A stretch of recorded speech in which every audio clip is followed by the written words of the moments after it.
অনেকেই রিক্সায় চড়তেন, এখন প্রাণু গাড়িতে চড়েন আর জুলাই চেতনা বিক্রি করেন। যারা এই জুলাই চেতনা বিক্রি করেন, মানুষ স্পিকার, আমি অনুরোধ করব, ওনারা আগে কিসে চড়তেন, এখন কিসে চড়েন, কোন বাসায় থাকেন, ওনারা মাঝে মধ্যে লাইভ করেন, কোন বাসায় থাকেন একটু লাইভ করলে জাতি দেখবো ওনাদের কি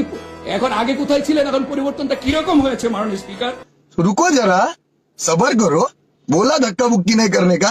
2 নম্বর বিষয়, মাননীয় স্পিকার, আজকেও এই সংসদে আমরা দেখেছি যে জুলাই সংশ্লিষ্ট আমাদেরকে মিন করে একটা কথা বলা হয়েছে যে আমরা আগে রিকশায় চড়তাম, এখন আমরা গাড়িতে চড়ি। মাননীয় স্পিকার, এই সংসদে আজকে সরকার যারা আছে, আমি আপনাদের কাছে বিনীতভাবে অনুরোধ করব, এখন সরকারের যেই গোয়েন্দা সংস্থাগুলো আপনাদের নিয়ন্ত্রণে, ডিজিএফআই, এনএসআই, পুলিশ, তারপর হচ্ছে মিলিটারি, সবাই আপনাদের নিয়ন্ত্রণে, আমি আপনাদেরকে অনুরোধ করবো আপনাদের মতো দায়িত্বশীল জায়গা থেকে